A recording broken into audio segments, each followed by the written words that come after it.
All right, good morning, everybody, and welcome back to True Correct Loser. I hope you're doing well. So, folks, today I got a wild one for you. I'm going to tell you the truly unbelievable story of the 10 months of marriage between Amelia Bassoon and Josh Ramsamy. So, we have Amelia and Josh, and the marriage kicked off with a huge, elaborate ceremony, extravagant, a bunch of people. It cost a fortune. I'm sure there was fountains and all sorts of things. Professional videographer there to capture all of the magical moments. With a ceremony that extravagant and that expensive, you're probably asking yourself, what could possibly go wrong? Well, a quick 10 months later, and Amelia and Josh are both sitting in separate Florida homicide interrogation rooms, ready to desperately send the other one to prison for the rest of their life. Josh's interrogation was uploaded to YouTube first, about 4 months ago. And they're both highly edited and jump all over the place. Right when you get into a part, like, all right, yeah, this is getting pretty interesting. They're turning the heat up. It jumps to a completely different part. There's some parts that are just completely edited out. So with just Josh's up and all edited, it was tough to see the full story. But then 3 weeks ago, 4 weeks ago, Amelia's is up too. And even though they're both chopped up, having both of them, a story emerges. And that's the story I'm going to tell you today. So sit back and grab a coffee and let's get into it. So after the big, special, extravagant wedding ceremony, oh my God, the next defining event in the young married couple of Amelia and Josh was they decided they were going to move from New York City down to Orlando, Florida. The homicide detective asked Amelia about it, and the first reason she cited was just New York City is just so expensive, and she said it's different when you're an adult, which, you know, when you're 22, it's like, I got 8 roommates, this is great, and then you're 30, and it's like, this is horrible. What am I doing here? And she worked at Chase Bank here in New York City, and I would imagine it's pretty easy to just transfer down to Florida to a different Chase Bank, and it sounds like Joshua was still trying to find out what he wants to do for his career. And so if you're just in New York City because Amelia's job at Chase, they're getting older, Josh's family is down in Florida, Josh knows the Florida area, Amelia's parents are going to move in with Amelia and Josh, so they'll be close, Josh's parents will be close. Her money from the Chase job will go a lot farther in Florida, and so they decided, all right, yeah, let's make the move. And Amelia transferred to a Chase down in the Orlando area, and I'm sure it sounded like they were having financial issues in New York City. I think probably everyone is to a certain extent, unless you're super rich. And I picture them driving away from the big city. The skyline is fading away in the rearview mirror, and they probably grabbed each other's hand and looked at each other and smiled and thought, we're going to leave our financial troubles in the big city and head to sunny Florida. So they make the big move to Florida. The way I understand it, I don't know for sure, but it sounds like they moved into maybe like a rental property or maybe with Josh's parents. They moved somewhere, I think, until the house that they were buying was ready to go. Again, Amelia's parents was going to move in with them. The homicide detective described it as, that's a big house. So it's like, that doesn't sound good. You guys have proven not to be the greatest with money. Now you're buying this giant house. Josh, at this point, works for his cousins. He hasn't really found the career yet. Amelia's just working at Chase. It'd be hard to cover a big house mortgage on just that. And so I think when they got down to Florida, the financial issues and stress maybe didn't go away quite as much as they were hoping, because it's like, oh, now we got this big house. That's the house stress. And then I would say the next big defining moment in the young married couple's life was one night they decided to go bowling with some friends. And Josh actually said that he carries a gun everywhere he goes, concealed weapon, has a concealed weapon permit. But as he's sitting in the car, ready to go bowling with some friends, he decided not to bring the gun into the bowling alley. I imagine he was sitting there in his car thinking, should I bring the gun in or should I leave it in the car? And he probably pictured himself like it's his turn in bowling, doing the quick meditation that you do before you go, and then he's doing a perfect form bowling, smooth follow through rolls. Anyone that knows how to bowl, you got to extend your leg like a figure skater and hold it there, full extension, but you wouldn't want to be out there full extension, leg out, watching the ball, and then all of a sudden your gun falls out and lands with a clang on the wood floor. Then he'd be stuck like sliding around with the bowling shoes trying to pick it up. That's how I picture him in the car, deciding, I'm going to leave it in the car. So he leaves his gun in the car. They go bowling. Sure, it was a good time. It's bowling. And then they come back to the car, and he picks up the gun and shoots himself in the leg, doing permanent damage. It missed the femoral artery, I guess, barely. It missed his femur bone, but just, as you can imagine, did a total number to the tissue and the muscle. And he can't run. At the point of the interrogation, he needs a cane, can't really walk, handicap sticker in his car, the whole 9 yards. He said that a bunch of buddies call him Cheddar Bob because of the Eminem, the 8 Mile movie. A character in that movie shoots himself with his own gun, and his name's Cheddar Bob. So just think, you have the embarrassment of shooting yourself with your own gun. You make the big move to Florida. It's like, all right, we're going to get on our feet financially. We buy this huge house. We got to make something happen with that. And all of a sudden, he's out for 4 months with a self-inflicted gunshot wound to his leg. And I would imagine, Amelia talks about hating the fact that he carries a gun and didn't like the gun.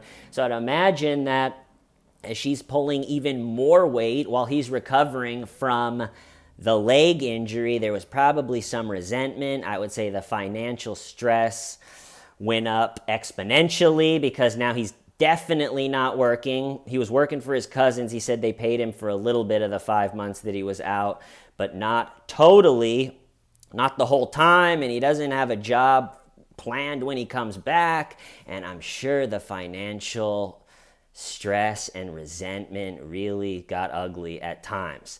One of the first customers that Amelia got when she transferred to the Chase in Florida was a man named Gerald Stack.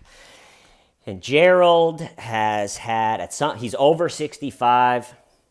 He's had some sort of brain surgery that left his head not working in proper order. So the detectives described it as, if you talk to Gerald, he can't tell you what day of the week it is, and he's very forgetful, and whatever happened with the brain surgery, it sounds like did a number and really left him susceptible and vulnerable. And also he's got a bunch of money. So those two go hand in hand. Got a bunch of money and very vulnerable because of, I forgot, what were we talking about? It's a bad combination. So you got to think, when Amelia gets into Florida and, she gets this customer, okay, here are your customers. You're going to be a banker for these people. And she starts working with Gerald Stack, and who knows how long before they actually made a move. But you got to think Amelia made a mental note. Okay, this guy's got a lot of money, and he's very forgetful, and we've developed this relationship. And it sounds to me like Amelia really started to try to develop the relationship. She talked to him on Father's Day, and she, really, I think, went and interacted with him, and to gain his trust, and to, if anything did pop up, she could always say, oh, Gerald, remember, that's what we talked about. Yep, no problem. If you just sign right here, I'll make sure that I get everything done for you in the way that you want it. No problem, Gerald. Yes, I am your friend and your banker. And so sounds like she puts all this time in gaining Gerald's trust. And you gotta think they're moving into this huge house, and I'll never know exactly, but I would guess that by the time they actually moved into the big house with the parents, I don't think they had any money to to pay the mortgage.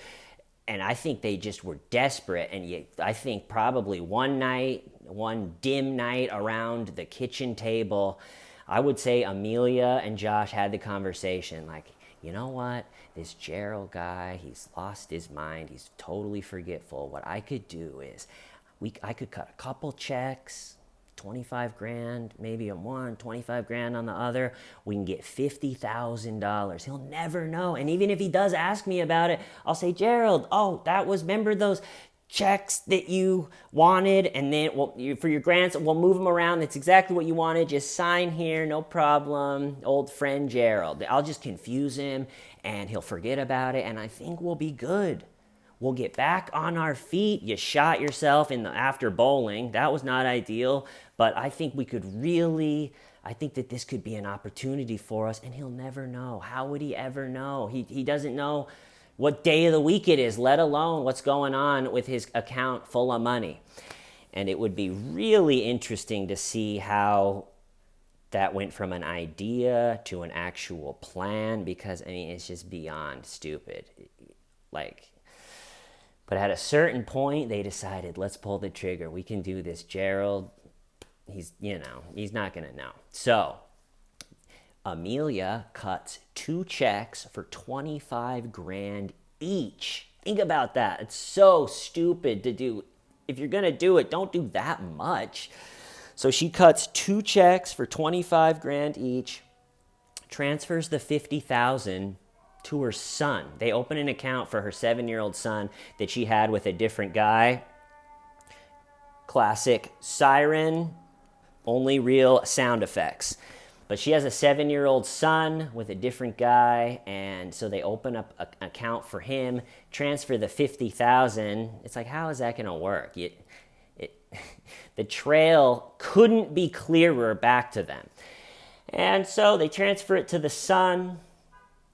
And then I think just start spending it. They bought all new appliances. I'm sure they got caught up on a bunch of bills that they were behind on. And I think for a while, Gerald didn't say anything, at least for a little bit. It's like, okay, this is working. No one said anything. Gerald's completely, and I think we're good. I think we got back on our feet. They move into their big new house. Amelia's parents are there. Josh recovers from shooting himself after bowling, and Amelia recommends him to work at Chase. I'm pretty sure it's a different Chase than she works at, so he starts working at Chase. She's working at Chase. They got their new $50K. They got new appliance. Maybe it worked. And then one day, Amelia is sitting at her desk in Chase. So think of like the energy of a bank, right? Especially a Chase, it's probably always busy. It's a lot of like, is there anything else we can do for you today? Great atmosphere. And she's sitting there at her desk, and all of a sudden her desk phone rings. And surely it has caller ID, and she didn't answer. I'm sure she maybe saw. And then all of a sudden her cell phone rings. So it's like the phones are all blowing up at this point. She's at her desk. Well, she picks up one of them. And it is the other Chase. She had started in Florida at one Chase and then transferred to another Chase across town. So it's the first Chase that she worked at. All right, that's not that crazy. She works at Chase. Chase is calling. Well, Cynthia Stack, Gerald, the guy that had the brain surgery and has the big account filled with money, Gerald's daughter, Cynthia, is at that Chase. And she is requesting a transaction history for her father, Gerald. So just think what that did to Amelia's body. She's probably sitting there, and you hear the phrase, Gerald's daughter is here requesting a transaction history. And then the whole thing just gets bizarre from here. So Amelia somehow is talking to Cynthia going, oh yeah, everything is normal. I'm your dad's banker. I can explain everything. I can't talk to you right now, but I will call you later. Don't worry about it. And she sets up this thing like everything is okay. I'm your father's banker. We have a really good relationship. I talk to him on Father's Day. I'm really in there for him. I'm looking out for him. Don't worry about it. I'll call you later and I'll explain. I can't give you totally the information because it's your dad's banking, but I will call you later and we'll figure it out. And that was Gerald's daughter Cynthia's huge mistake. She should have just said, nope, I never want to talk to you again. I'm calling the police. I'm going to the Chase, the higher ups at Chase. Don't call me. I don't want to talk to you. You're a scammer. You're a liar. Don't call me. But she made the mistake of, okay, yeah, give me a call. And then there's this bizarre period where Cynthia is calling Amelia, as you can imagine, every day, right? It doesn't sound like Amelia was in too big of a hurry to call her, even though she's like, I'll call you, I'll explain it, it's all great. She wasn't in a huge hurry, so you got to think the next day, Cynthia's sitting there going, where's my dad's $50,000? I guess Gerald's son, Cynthia's brother, allegedly took advantage of Gerald and took money from him, so Cynthia, his daughter, is probably just at her wit's end thinking like, my father's head is not right and everybody is stealing his money. Now there's 50 grand missing and this Amelia banker woman is just saying, yeah, I'll call you on my cell phone because I can't talk about it at work. And so as you can imagine, Cynthia is calling. So imagine now Amelia's life of you still got to go to work. You still have all of the bleak stresses of adult life on top of now she's sitting at her desk or she's driving home or she's at home or she's making dinner and that cell phone rings and you look down and it's Cynthia Stack and you stole 50 grand from her dad and you know that it's already spent. There's probably new appliances. She's probably filling the new dishwasher with Cynthia's dad's money. And or filling it with, the new dishwasher they have was paid for by Gerald's money. And I just can't imagine what it felt like to hear the vibration of her cell phone and go, oh no, what am I going to do?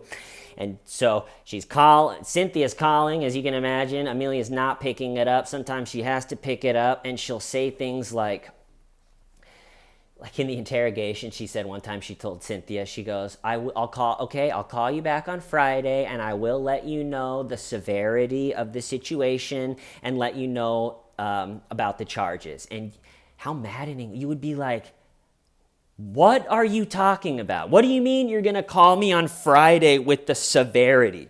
There's 50 grand missing from my handicapped father's account. Where is it? I'm calling the cops unless you tell, But Cynthia went on and on with Amelia. Okay, I'll call you Friday. I'll let you know. I can't tell you that, but trust me, this whole thing. Well, the picture Amelia paints is that Josh was hearing, obviously, I guess not obviously, but the way that I look at it, I think that they were both in cahoots the whole time. I don't think that Amelia cooked up the steal from Gerald plan with Josh oblivious. And as we get further, I think the whole time they were just together. So surely I think that he knew that they took the money, they did it together. And then I think that he definitely knew that all of a sudden it's going bad. Cynthia is calling, oh my God, this is stressful. This is not working out. And Amelia says that Josh was not happy. He was getting very stressed out with all of the calls. He thought that Amelia was handling it all wrong. They'd get off the phone and he'd get mad at Amelia, like, why are you talking to her that much? Why are you giving her that much information? Don't do any of it. And as you can imagine, I'm sure that period of uncertainty and Cynthia calling all the time and them fighting, like, this is going really bad, was just as stressful as it gets. And it came to a tipping point when on a Monday, Josh decides he's going to go to a pawn shop and buy a gun. And he, as you know, he had a gun, but the police department were still holding it from the whole shoot himself in the leg after bowling incident. So he goes and he buys himself a new gun. And then the next day, Cynthia and Sean are found dead in their apartment. And you gotta think, other than just filming the whole thing, like a Sarah Boone situation, other than the whole thing being on film, the evidence and the path couldn't be faster and easier straight back to Josh and Amelia, right? Because Amelia and Cynthia had talked a lot in the recent history, and they can figure out the money thing super quickly. And so, as you can imagine, they bring in Amelia and Josh pretty quickly, and they put them in separate interrogation rooms, and true hilarity ensues. So they interrogate Amelia first, right?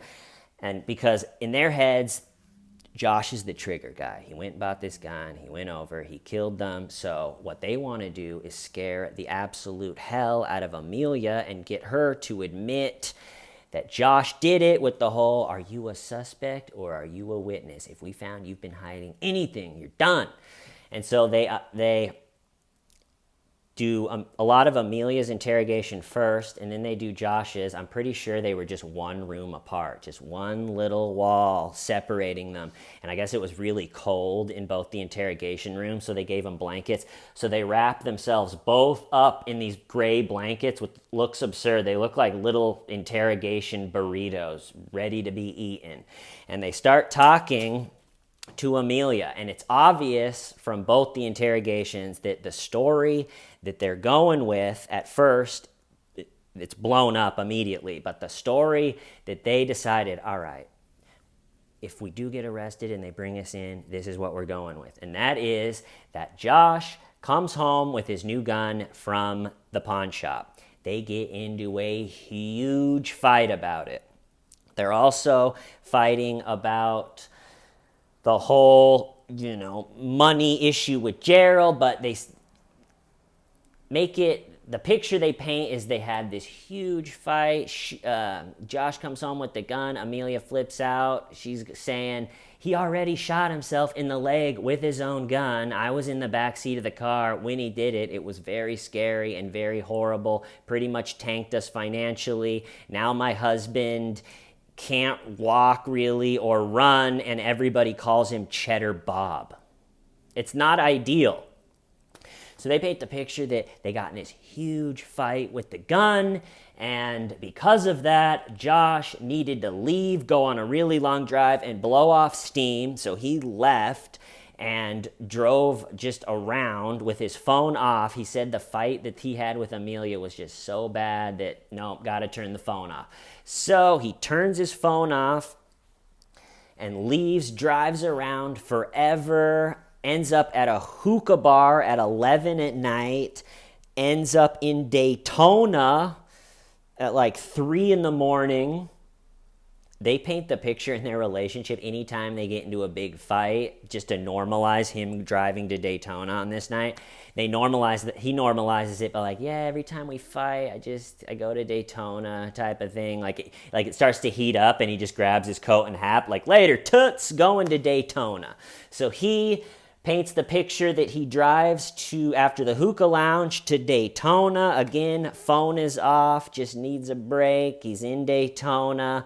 And then he's got the main issue that Josh has in his interrogation is he's got to get rid of the gun, because not only was it used in the murder of Cynthia and her son Sean, but it looks pretty bad when you buy a gun on Monday, the people that you have motive to kill are dead by gunshot on Tuesday, and then you don't have the gun anymore on Wednesday.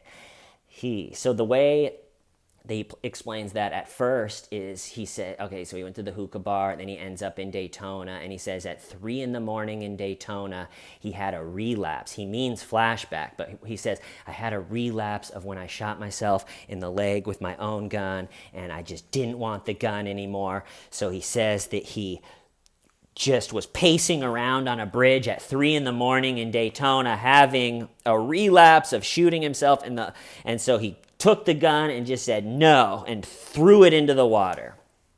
And the homicide detectives are like, well, you guys are having a lot of financial issues. Why not just bring the gun back to the pawn shop and sell it back for money? Because you guys need money really, really badly. So to spend $250 on a gun and then just throw it in the water, woo, had a little relapse, everybody, does not make sense. But they're talking, like I said, so they start with Amelia. That's the story. That's the story they both start with. So Amelia starts with that story. Okay, he's in Daytona, comes back, gets back the next morning, and that's it. And so Amelia's strategy, so that's the story she's going with. And then the strategy for her interrogation is play dumb. She has no idea why she's there. Yeah, she had a little write-up for a couple checks she issued at Chase, but I mean, it's what? It's just like, this seems a little intense for just that. I got in trouble at work. And so her strategy is just to play dumb, but she plays way too dumb, unrealistically dumb. So they ask her, do you know what Gerald's last name is? Like right at the beginning of the interrogation. And she goes, Stack, I think. Like, I barely even know his last name, let alone I took money from him. But they're like, well, after she goes, Stack, I think? I don't know. Then she paints the picture of like how well she knows him and how long she's been his banker. And so a lot of stuff like that doesn't make sense. And the way they really crack her, and Amelia's interrogation is really chopped up, and it seems to jump around right when they turn up the pressure. But the way they really crack her is just by going, it's the old, think about this. You didn't pull the trigger. You know, if Josh screwed up, then he screwed up. But if we find out that you've helped him or you're giving him an alibi, you could go to prison for forever. And you could see, and she starts more than maybe any interrogation I've ever seen, she just is delusion. She just starts going, I don't want to be in trouble for this. I wrote down a couple of her. She goes, my biggest thing right now, I need to know that I'm going home. I need to know I'm going to see my son. I need to know that I have no part of this whatsoever. And the detectives, you can imagine, are left being like, well, no to all that. Sorry. And then, and they lay it on thick. They're like, close your eyes. We want you to picture your 7-year-old son, Julian. Now picture, never see him again other than getting updates and letters, and you'll be behind bars. And they really just scare the hell out of her with long prison talk and never seeing her son again. And she slowly but surely says, it was Josh. We got into a big fight about a gun, and he just left. I didn't know he was going over there to kill him. I wanted to talk to Cynthia. I was telling her we can pay this back, and let's get, and Cynthia was saying that you're young and I'll work with you. And she's like, that sounds like a bit of a stretch. But then she paints the picture of, we just got into that fight, like I said, and then he disappeared. And he paints this picture, or she paints this picture of when he comes home the next morning. That's just fascinating. So think, he left, is gone all night. At some point, shoots and kills Cynthia and Sean, goes to the hookah lounge, goes to Daytona, and comes back that next morning and is just banging on the door. So just think, he comes home, he's been up all night, he murdered those two people.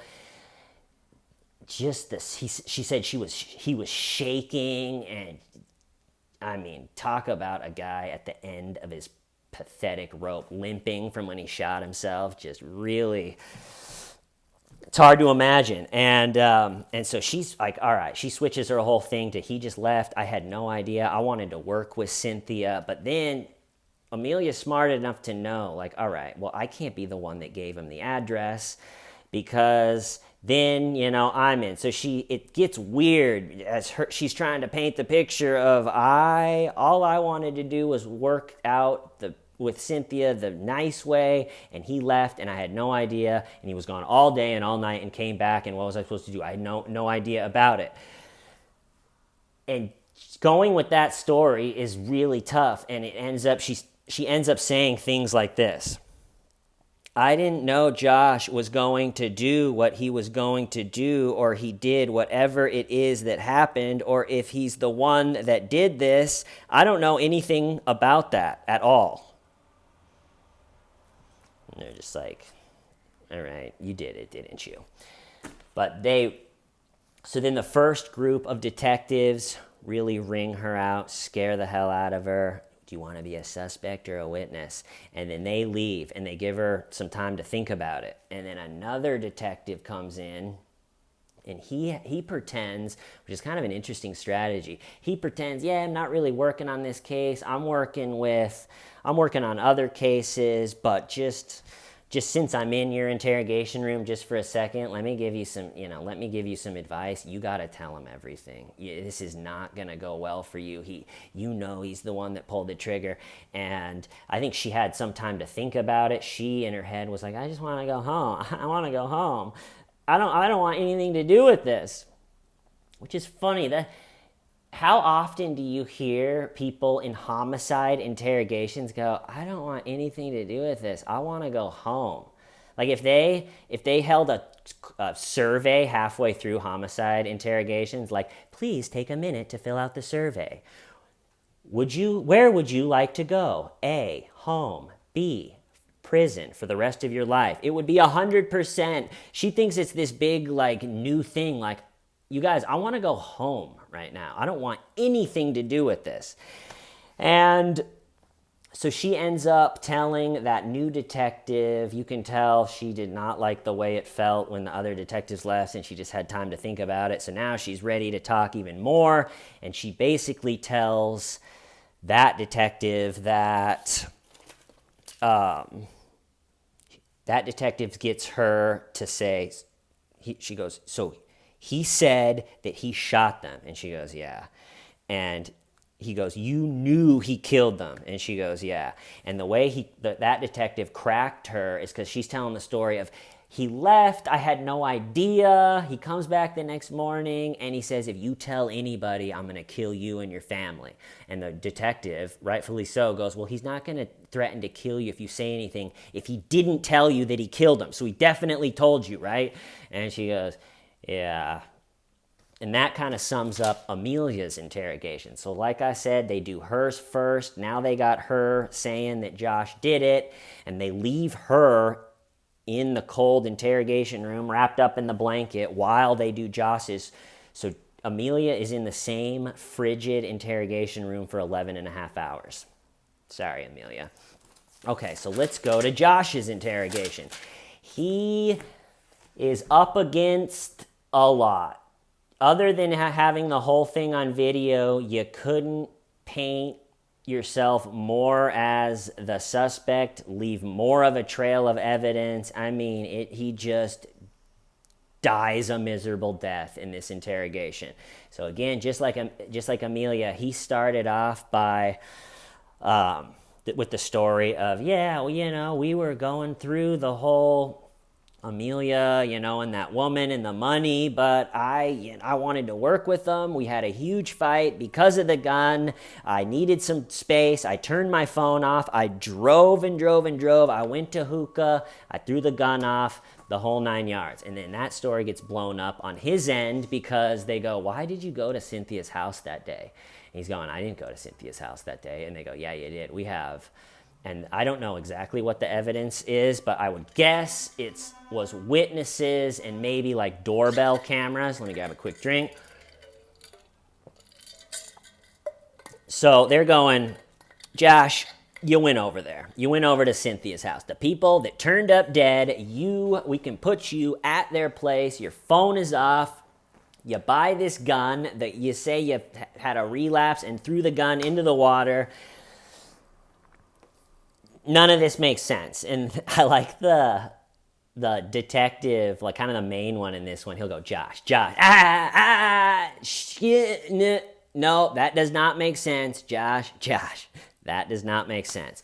And so they tell him confidently, Josh, we can put you there for a long time at Cynthia's house that day. So tell us what happened. So then Josh has to change his story. And then after this one, he has to change it again and again, and they just get totally absurd, as you'll see. So story number 1, you guys know that's the one that they obviously plan to say together. Okay, so now he's stuck with, all right, they know I went over to Cynthia's place for 8 hours. So now he changes his story too. Me and Amelia got in this huge fight, brutal. It's because I got a new gun. She's mad because the old gun, I shot myself in the leg after bowling. I turned my phone off, and I had to get out of there. And I felt weird about the whole thing, so I just wanted to go over to Cynthia's and talk to her. And he says that he's over there from 3:30 in the afternoon to 11 at night, and he's painting the picture. I talked to him like family. We talked about things and how we were going to get the money paid back. And the story that he puts forth second is that he's just such a nice guy. He had to go over to Cynthia and Sean's place for 8 hours and talk to them, quote, like they were my family. And Josh's behavior, let's go back just a little bit. Josh's behavior is truly horrifying on leading up to when he actually killed Cynthia and Sean, because it sounds like he was calling them and pretending to be other people. God knows what he was saying. You can imagine, like, probably pretending to be a higher up at Chase, saying that they've got it figured out, or saying that it was a mistake. Cynthia said that someone showed up to her place with a badge, and I don't think they know if it was like a bank badge or like a police badge, but that turns out to be Josh. So I think Josh is going over there pretending to be other people, all while this is when Amelia is talking to her daily on the phone, being like, I made a mistake, I'm young. And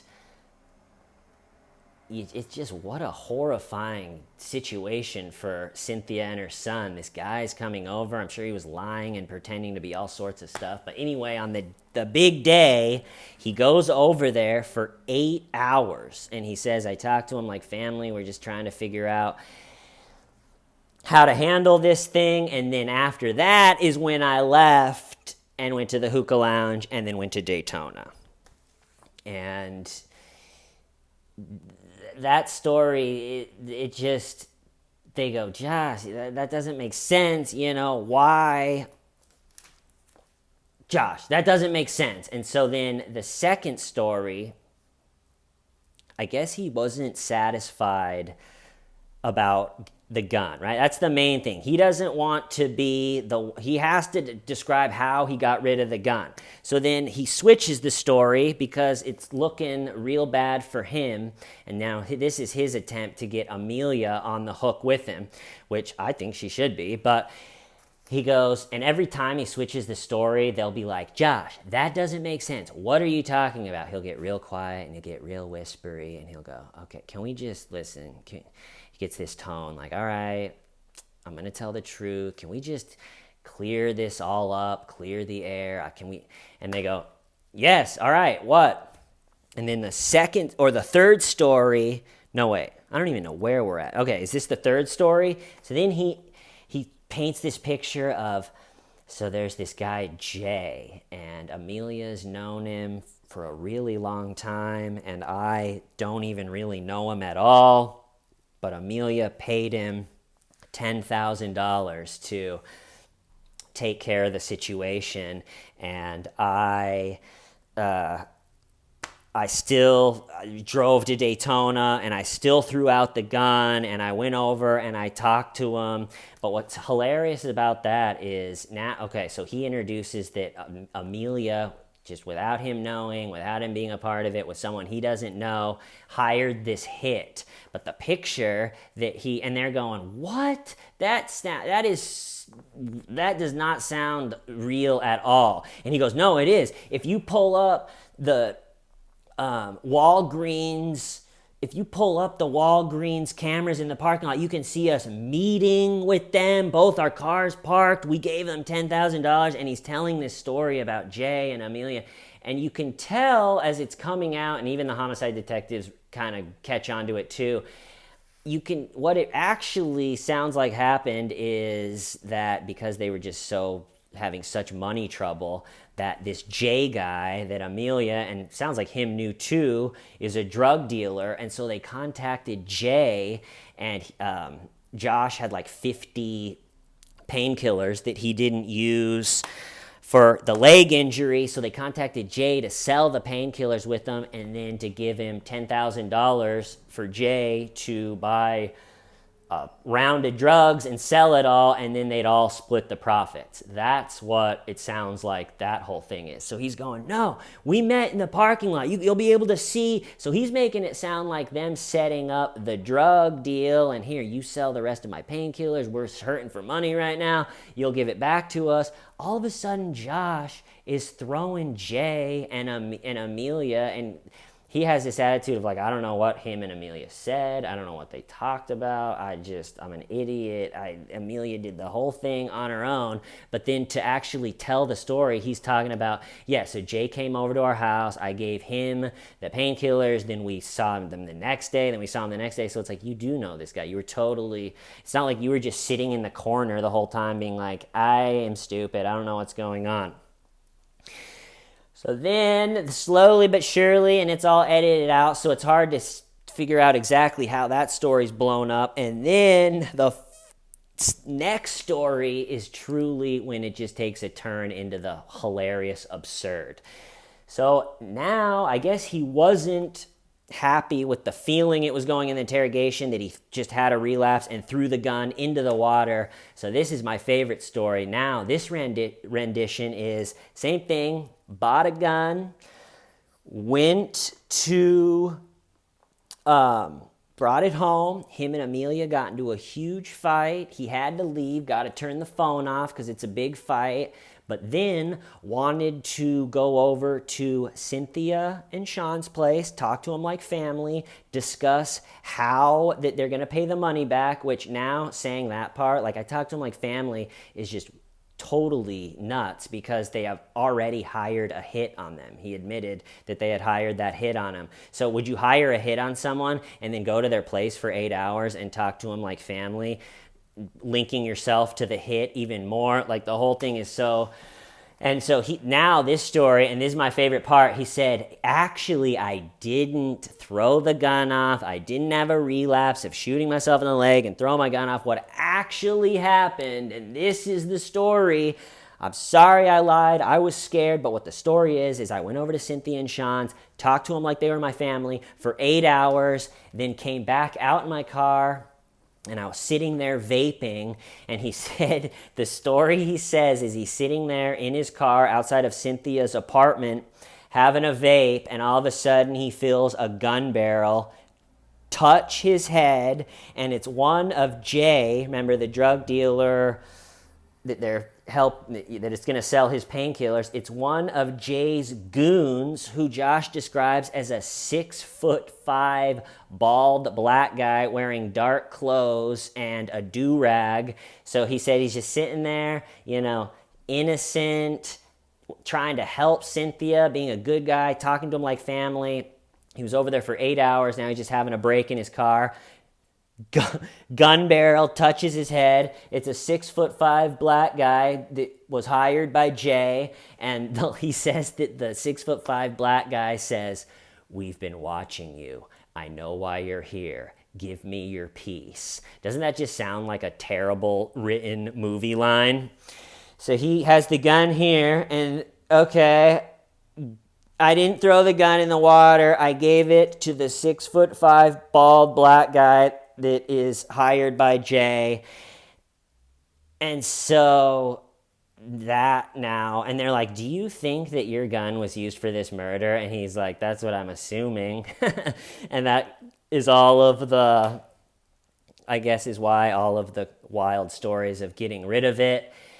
And they pretty much come, and they give him some breaks and eventually come in and just say, Josh, she's spilling over there. She's saying that you did it and that you're, even abusive to her and all this stuff. And he's going, I can't believe she's saying that. I can't believe she's saying that. And then there's one more, and he doesn't have any creative juices left at this point to come up with a whole nother thing. And all of his other stories have just run into a brick wall. So there's a funny one, like, towards the end of he's going, all right, he gets that truth tone again, like, all right, it's time, I'll tell it. And he goes, if I tell the truth, will Amelia get in trouble? And they're like, what? And he's like, if I tell the truth, will Amelia get in trouble? And they're like, I don't know, just what is it? And he just tells he goes, Amelia and I hired Jay and his people to kill these. And they're like, that's what you've been saying all day. Nothing's changed. That's the only difference is now that you're saying you actually were a part of hiring the hit instead of just sitting there like a dum-dum not knowing what was going on while Amelia hired the hit. And so they both had a long, frigid day wrapped in blankets in the Florida interrogation room. This happened in 2018. It was finally, Josh was convicted with murdering Cynthia and Sean, the son, with a firearm. And he was finally convicted and sentenced in July of this year, July of 2021. And he's doing life in jail. It's exactly where he should be. What a freaky individual. Just all of the calling Cynthia and pretending to be something else and going and showing her a badge, and just, that man is capable of some wild things.